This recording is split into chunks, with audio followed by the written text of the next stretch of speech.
everybody. Today we're going to read How Rocket Learned to Read by Tad Hills. So let's get started. Rocket loved to play. He loved to chase leaves and chew sticks. He loved to listen to the birds sing. Every fall morning, after chasing leaves, Rocket would lie down in his favorite spot under his favorite tree. There, he'd sniff the neighborhood smells and settle in for a good nap. But one day, a little yellow bird startled Rocket. "Aha! My first student! Wonderful!" she sang. Rocket was confused. "Student? I'm not a..." "But if I'm your teacher," the bird interrupted, "then you must be my student." Rocket found it hard to argue with this bird. "I'm so glad you saw my sign," the bird chirped. "Oh yes, I can see it," Rocket said, "but I don't know how to read."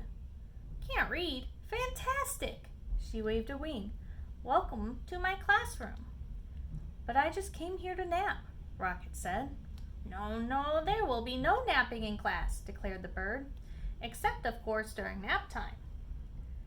"Well then, I can take a nap over here," said Rocket. "I've had a very busy morning." "Not to worry. I'll be around every day," chirped the bird, "until the weather turns."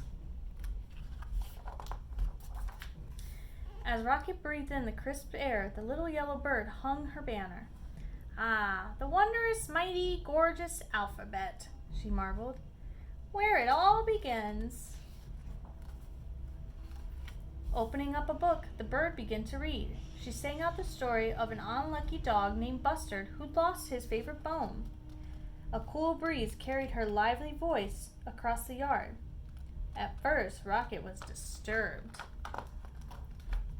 The next morning, Rocket arrived early. At last, the little yellow bird appeared. "Hello, how wonderful to see you in class," she chirped. "I can tell by your waggy tail that you are well rested."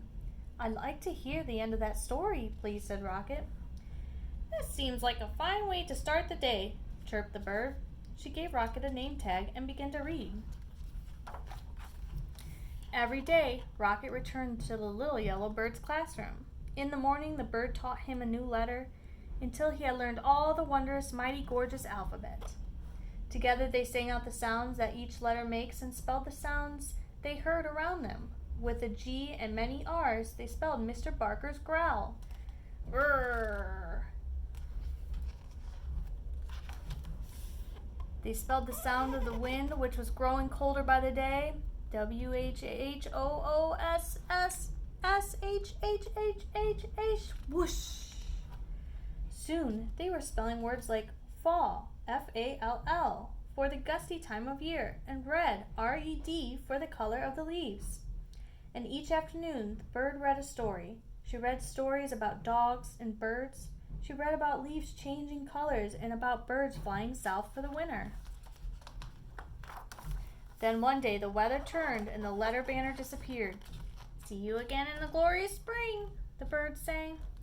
And as she flew into the wintry sky, she called, "Don't forget, words are built one letter at a time." The days grew shorter and the leaves fell from the trees. The grass became crunchy. Soon, Rocket's classroom disappeared under the snow. He remembered the little yellow bird's alphabet and practiced his letters. Rocket thought about the bird's sweet chirp while he sounded out words like dig, D-I-G, and wind, W-I-N-D, and cold, C-O-L-D. He made new friends and spelled their names. "Hello, Emma, E-M-M-A. Hi there, Fred, F-R-E-D. He spelled everything. Sun, S-U-N. Melt, M-E-L-T. When Rocket spelled mud, M-U-D, he knew that spring, as it always does, has returned. The breeze blew warmer, the grass grew greener, and the sign appeared.